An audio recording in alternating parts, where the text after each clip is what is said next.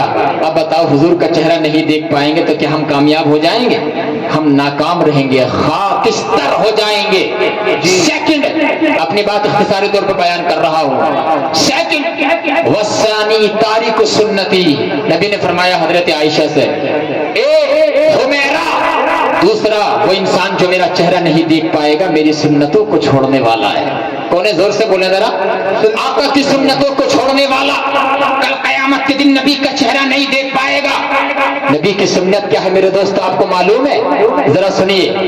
بیٹھ کر کھانا کھانا نبی کی سنت. زور سے بولیں ذرا. بیٹھ کر کھانا کھانا نبی کی سنت. بیٹھ کر پانی پینا نبی کی سنت. سر پہ امامہ شریف سجانا نبی کی سنت. سر پہ ٹوپی رکھنا نبی کی سنت ہے. اس کے علاوہ اور بھی بہت ساری سنتیں ہیں.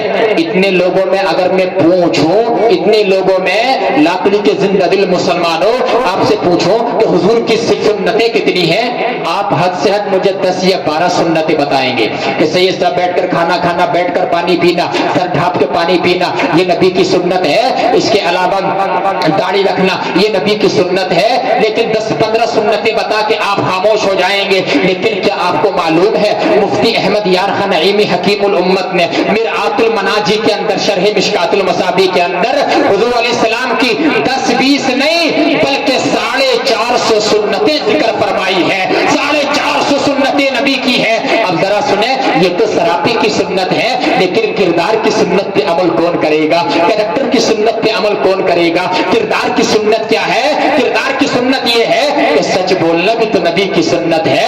قرضے کو وقت پہ لوٹا کے دینا یہ بھی نبی کی سنت ہے. اللہ اکبر کبیرہ، وعدہ پورا کرنا یہ بھی نبی کی سنت ہے. یہ ہے کردار کی سنت، ان کو بھی اپنانے کی ضرورت ہے. اور نبی نے ارشاد فرمایا من تمسک بسنتی عند فساد امتی فلہ اجر 100 شہید، کہ جس نے ایسے دور میں جب میری سنتوں کو مٹایا جا رہا تھا اور ایک سنت کو کسی میرے امتی نے اگر زندہ کر دیا تو اللہ تعالی اس کے کھاتے میں 100 شہیدوں کی شہادت کا ثواب عطا فرما دے گا. یہ نبی کی سنت ہے، یہ نبی کی سنت ہے. اب ذرا دیکھیں بات آگے بڑھا رہا ہوں. آقا کی سنت کو اپنانا چاہیے. آقا کی سنت اپناؤ گے تو دنیا میں عزت پا جاؤ گے. آقا کی سنت آپ اپناؤ گے آخرت میں سر سبز و شاداب ہو جاؤ گے. جی تیسرا کون سا ہے؟ سنیں ذرا. پہلا ماں باپ کا نافرمان جو آقا کا چہرہ نہیں دیکھ پائے گا. دوسرا نبی کی سنت چھوڑنے والا. والثالث من ذکرت عنده فلم يصلي علي. تیسرا کون سا ہے میرے دوستو جو آقا کا چہرہ نہیں دیکھ پائے گا؟ میرے نبی نے فرمایا عائشہ تیسرا وہ شخص جو کل قیامت کے دن میرا چہرہ نہیں دیکھ پائے گا.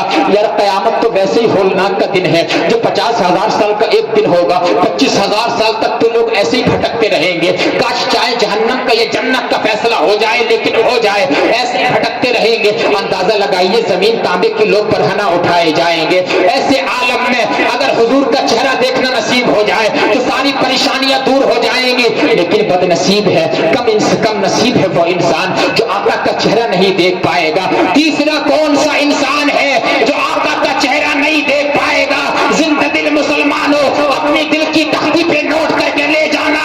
آقا نے فرمایا تیسرا وہ شخص ہے جس کے سامنے میرا ذکر کیا جائے، جس کے سامنے میرا نام لیا جائے، جس کے سامنے میرا چرچا کیا جائے اور میرا نام سن کے، میرا ذکر سن کے، میرا چرچا سن کے پھر وہ مجھ پر درود پاک نہ پڑھے صلی اللہ علیہ وسلم. جو آقا کا نام سن کے آقا پہ درود پاک نہیں پڑے گا کل قیامت کے دن آقا کا چہرہ نہیں دیکھ پائے گا، نہیں دیکھ سکتا ہے. اب ذرا سنو میرے دوستو، درود پاک کے فضائل کیا ہیں آپ کو معلوم ہے؟ دنیا میں اگر عزت چاہتے ہو نبی پر درود پاک پڑھو. دنیا میں ذلت سے بچنا چاہتے ہو نبی پر درود پاک پڑھو. اے لوگوں مدینہ شریف جانا چاہتے ہو نبی پر درود پاک پڑھو. خواب میں نبی کی زیارت کرنا چاہتے ہو نبی پر درود پاک پڑھو. اے لوگوں قبر میں اس انداز سے اترنا چاہتے ہو کہ آقا اپنے دست مبارک سے تمہیں قبر میں اتار رہے ہو نبی پر درود پاک پڑھو. اس میں برکت چاہتے ہو نبی پر درود پاک پڑھو. اور آقا نے ارشاد فرمایا کل قیامت کے دن میرے سب سے زیادہ قریب وہ ہوگا اکثرهم علی صلاۃ، جس نے دنیا میں رہ کر مجھ پہ سب سے زیادہ درود پاک پڑھا ہوگا. سبحان اللہ سبحان اللہ. وہ انسان کل قیامت کے دن سب سے زیادہ قریب وہ ہوگا جس نے نبی پر سب سے زیادہ درود و سلام پڑھا ہوگا. کاش اگر ہم اپنے شیڈیول میں شامل کر لیں آقا آقا نے فرمایا جو مجھ پر روزانہ 1000 مرتبہ درود پاک پڑھے، تو آقا فرماتے ہیں من صلی علیہ الف مرۃ لم یمت حتی یری مقعدہ فی الجنہ، جو مجھ پر روزانہ 1000 مرتبہ درود پاک پڑھے تو سنو میرے آقا نے فرمایا تو اس کا نتیجہ اور اس کا ریزلٹ، اس کا بینیفٹس کیا ملے گا کہ جو 1000 مرتبہ سونے سے پہلے نبی پہ درود پاک پڑھے گا تو آقا نے فرمایا کہ مرنے سے پہلے وہ جنت میں اپنا ٹھکانہ دیکھ لے گا، اپنا ٹھکانہ دیکھ لے گا جو نبی پر درود پاک پڑھے گا۔ اور میں اپنی ماں اور بہنوں سے بھی کہنا چاہتا ہوں، اے میری ماں اور بہنوں، تم کھانا بناتی ہو، کھانا بنانے میں تمہارے ہاتھ کام کرتے ہیں، زبان تو تمہاری فارغ رہتی ہے، زبان سے تو کچھ نہیں ہوتا ہے، تو تم کھانا بناتے بناتے نبی پہ درود پاک پڑھتی رہو، انشاءاللہ کھانے میں بھی مٹھاس آ جائے گی، تمہاری زندگی میں بھی مٹھاس آ جائے گی، اور انشاءاللہ زندگی سرسبز و شاداب ہوتی چلی جائے گی۔ اس لیے میرے دوستو، آقا سے پیار کرنے کی ایک محبت علامت نشانی یہ بھی ہے کہ اس نبی محترم پر کثرت سے درود و سلام پڑھا جائے۔ جب درود و سلام پڑھا جائے گا اور آقا اگر ہمیں دیکھ کر مسکرائے